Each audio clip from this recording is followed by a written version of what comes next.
நாங்கள் எங்களுக்கு முக்கியமான ஒரு பிரச்சனை என்னன்னு கேட்டிங்கன்னா, 1.5 ஆண்டு காலமாக நாங்கள் தொடர்ந்து போராடிட்டு இருக்கிறோம். என்னன்னு கேட்டிங்கன்னா, ராசிபுரத்தில் ஏற்கனவே மக்கள் பயன்பாட்டுக்கு சௌகரியமாக இருந்த அந்த ராசிபுரம் மக்களுடைய வாழ்வாதாரமாக விளங்கக்கூடிய பேருந்து நிலையத்தை ராசிபுரம் நகரத்திற்கு தொடர்பே இல்லாத ராசிபுரம் எல்லைக்கு அப்பால் பட்டு ஒரு ஊராட்சியில் கொண்டு போய் தனியார் ரியல் எஸ்டேட் நிறுவனத்திற்காக பஸ் ஸ்டாண்ட் அமைச்சிருக்காங்க. இதை எதிர்த்து நாங்கள் ராசிபுரம் நகர மக்கள் 100% விகிதம் போராட்டம் நடத்தினாங்க, கடையெடுப்பு நடத்தினாங்க. அனைத்து கட்சிகளும் சேர்ந்து போராட்டம் நடத்தினாங்க. அத்தனை மக்களுக்கு 100% போராட்டம் நடந்தது. உண்ணாவிரத போராட்டம் நடைபெற்றது. அதற்கு அடுத்தாப்புல ஆகஸ்ட் 15 சுதந்திர கருப்பு கொடி ஒரே நிமிஷம் போராட்டம் நடந்தது. ஏறக்குறைய 13 கட்ட போராட்டங்களை நடத்திருக்கிறோம். இதுவரைக்கும் எந்த விதமான மக்களுடைய கோரிக்கைகளை ஏற்காம சர்வாதிகாரத்தனமா அந்த பஸ் ஸ்டாண்ட் கட்டிட்டு இருக்காங்க. அண்ணன் அண்ணன் ஒரே ஒரு சின்ன ஒரு விஷயத்தை அண்ணன் கேட்கணும். அண்ணன் திருச்செங்கோடு அண்ணன் சட்டமன்ற உறுப்பினர் அண்ணன் பணியாற்றிட்டு இருக்காரு. ராசிபுரம் மக்களை விட அதிகமான மக்கள் தொகை அதிகமா இருக்கிற திருச்செங்கோடு, ராசிபுரம் மக்களுடைய அதிக கல்லூரி இருக்கிற திருச்செங்கோடு, ராசிபுரம் மக்களுடைய அதிகமாக பள்ளிக்கூடங்கள் இருக்கிற திருச்செங்கோடு, அந்த திருச்செங்கோடு நகரத்துக்கு புதிய பேருந்து திட்டத்தை வேண்டாம் சொல்லி போராடி தடுத்து நிறுத்தார் அண்ணன். ஆனால் அவருடைய கட்சியை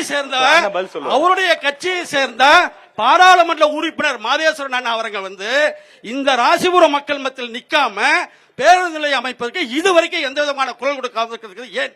அது மட்டும் இல்லாம சொல்லி முடிச்சார். அது மட்டும் இல்லாமல் இந்த மக்கள் நேரம் கம்மியா இருக்கு. உங்க கேள்வி புரிஞ்சிருச்சு, அண்ணன் பதில் சொல்லுங்க. பொதுக்கூட்டம் கேள்வி புரிஞ்சிருச்சு, அந்த உங்க கேள்வி புரிஞ்சிருச்சு, அவங்க பதில் சொல்லுவாங்க. சார் இப்ப என்னன்னா, இப்ப நாமக்கல் மாவட்டத்தில் நம்ம நிறைய இடத்துல போனப்ப சொன்னாங்க ராசிபுரம் பேருந்து நிலையம் இப்ப ஏற்கனவே இருக்கிற இடத்துல கரெக்டா தான் இருக்கு பேருந்து நிலையம். 8.5 கிலோமீட்டர் தள்ளி கொண்டு போய் ஒரு இடத்துல போடுறதா சொல்றாங்க. குறிப்பா அந்த இடத்துக்கு பேர் படையப்பா நகர்னு சொல்லி சொல்றாங்க. அது ஒரு தனியாருக்கு சொந்தமான இடம்னு சொல்லி சொல்றாங்க. இது குற்றச்சாட்டு தான், நீங்க மறுக்கலாம். என்னன்னா, அந்த தனியாருக்கு ஒரு 140 ஏக்கர் இடம் இருக்கிறதாகவும், அந்த 140 ஏக்கர் அந்த பிரைவேட் லேண்ட் விக்கிறதுக்கு வழி இல்லாம ஒரு 7 ஏக்கர் என்ன பண்றாரு, கவர்மெண்ட் கொடுத்துறாரு. அந்த 7 ஏக்கரை கவர்மெண்ட் கொடுத்துட்டு அங்க பஸ் ஸ்டாண்ட் வந்துட்டா சுத்தி இருக்கிற இடம் மொத்தம் தனக்கு வந்துரும் நினைக்கிறதா சொல்றாங்க. அது குற்றச்சாட்டு. சார் மறுக்கணும்னா மறுக்கலாம். அது என்ன விஷயங்கிறத மக்களுக்கு தெளிவுபடுத்துங்க சார். அவர் சொன்ன அந்த அமைப்பும் நானும் பலமுறை சந்தித்து பேசி இருக்கிறோம். என்னோட தொடர்ந்து கீழே சொல்ல முடியும். இல்லன்னா அவர் தான் மறுக்கணும். உங்களுக்கு தெரியாது இல்ல. வேணாம் கீழே இருந்து யாரும் பேசணும் சார் ப்ளீஸ். ஆரோக்கியமா போயிட்டு இருக்கு. அதாவது தவறு அமைதி அவர் பலமுறை நம்ம சந்திச்சிருக்கோம். அந்த பிரச்சனைகளை முழுமையாக அறிந்தவன். ஆனா சம்பந்தப்பட்டவர்கள் தான் அதுக்கு பதில் சொல்ல முடியும். நான் திருச்செங்கோட்டில் இருந்துகிட்டு அது என்ன சூழ்நிலை தெரியாம நான் இந்த நேரத்தில் அதில் பதில் சொல்லக்கூடிய அந்த பதில் சொல்லக்கூடிய தகுதியானவன் நான் அல்ல. இல்ல அக்செப்டபிள் இல்ல. இப்ப அந்த இதுவும் பதில் தான். இது விமர்சனம் பண்றதுக்கு எதுவும் இல்ல. அவர் பதில் தான், நியாயம் தான். நாங்க போராட்டத்துல நானும் கலந்துக்கிட்டேன். நாங்க தனியா எங்க இயக்கத்தின் சார்பாகவும் ஒரு போராட்டம் பண்ணோம். அப்பவே சொல்லி இருக்கிற எங்களுடைய ஆட்சி, அண்ணன் எடப்பாடியோட ஆட்சி வந்தவுடன் அந்த பஸ் ஸ்டாண்ட் மீண்டும் பழைய இடத்திலேயே இயங்கப்படும். அதுல எந்த மாற்று சார். அது 3வது ரவுண்ட்ல நம்ம பேச வேண்டியது சார். நீங்க வாக்குறுதியா கொடுக்குறீங்க, நல்லது. வாக்குறுதி இல்ல. இப்ப மக்கள் போராடுறாங்களே, நீங்க துணை நின்னீங்களா? அதான் சார் நான் சொல்றேன். அந்த புது பஸ் ஸ்டாண்ட் இருக்காது, பழைய பஸ் ஸ்டாண்ட் தான் இருக்க முடியும். நான் எங்களுடைய கட்டில முடிச்சுட்டாங்களே, கிட்டத்தட்ட ஒரு கட்டுமானம் முடிச்சிட்டு போறாங்க. அது அரசு பார்த்து நினைச்சு நாங்க நாளைக்கு அங்க மாத்த போறோம். என்ன பண்ண போறாங்க? மக்களுடைய எண்ணத்தான் சார் பிரதிபலிக்கணும்.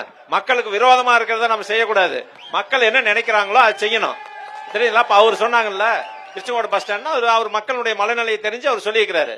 அது போல அங்க இருக்கிற அமைச்சர் இருக்கிறாரு, அவர் மக்களுடைய மனநிலை தெரிஞ்சு பண்ணியிருந்தா இந்த போராட்டம் நடந்திருக்காது. தொடர்ந்து போராட்டம் பண்ணிட்டு இருக்காங்க. அதனால நாங்க சொல்றது அது பஸ் ஸ்டாண்ட் போதிய அளவு, இப்ப இருக்கின்ற பஸ் ஸ்டாண்டே போதிய அளவு இருக்கின்றது. அங்க இருக்கின்ற நகரத்தினுடைய மக்கள் ஒன்னும் பெரிய மெட்டாமராஸ்தர் கிடையாது. எல்லாம் தொழிலாளி நடுத்தரவுக்கு தான். அவங்க எல்லாம் பஸ்ஸுக்கு போறவங்க தான். அவங்க 6 கிலோமீட்டர் சென்று எப்படி பஸ்ஸுக்கு போவாங்க?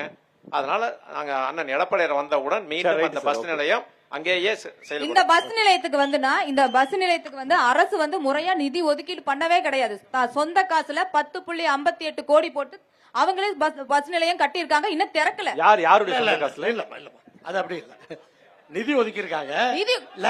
இல்லமா அவங்க பேசுவாங்க. கட்சியுடைய அவங்க பேசுவாங்க. உண்மையை பேசக்கூடாது ப்ளீஸ். இது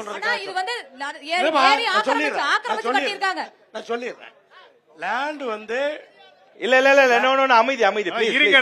கட்சியுடைய பிரதிநிதிகள் இருக்காங்க, அவங்க பேசுவாங்க. எல்லாரும் கொஞ்சம் அமைதியா இருங்க. அவங்க பேசுவாங்க. ஆரோக்கியமா போயிட்டு இருக்கு. அவங்க லேண்ட் டொனேட் பண்ணிருக்காங்க. இல்ல இல்ல யார் யார் இல்ல இல்ல இல்ல இல்ல இல்ல இல்ல அமைதி அமைதி Land donate நீ பண்ணி- சரியாவே சொன்னாலும் வேணாம் அமைதி அமைதி ஒருத்தன் சொல்றீங்க, இல்ல, இல்ல, ஏன் please, donate please. பண்ணி- வேணாம் வேணாம் வேணாம் வேணாம் சார் பக்கத்துல இருக்கவங்க யாராவது சொல்லி உட்காருங்க அவரை. டொனேட் பண்ணிருக்காங்க. இல்ல இல்ல சார் பேருந்து உட்காரு உட்காரு நிலையத்துக்கான உட்காரு உங்க முன்னாள் அமைச்சர் இருக்காங்க சார் பேசுவாங்க பேருந்து please. நிலையத்துக்கான நிதியும் அதுக்கு வர்ற சாலையும் அரசாங்கத்துல நிதி ஒதுக்கி இருக்காங்க. லேண்ட் வந்து டொனேட் பண்ணிருக்காங்க. இல்ல இல்ல இல்ல இல்ல அமைதி உண்மை அமைதி அவ்வளவுதான். இல்ல இல்ல இல்ல ஓகே ஓகே ஓகே ஓகே சரி ஓகே இது உணர்வு பூர்வமா இருக்கலாம் உணர்ச்சி இல்ல இல்ல இல்ல அமைதி அமைதி இப்ப அண்ணன் வந்து என்ன கேட்டீங்கன்னா அண்ணன் வந்து ஒரு சின்ன ஒரு இது சொல்றாரு, நாமக்கல் மாவட்ட மத்திய கூட்டுறவு வங்கி வந்து இங்க வந்து கஷ்டப்பட்டு வந்து கொண்டு வந்திருக்கிறதா சொன்னாரு.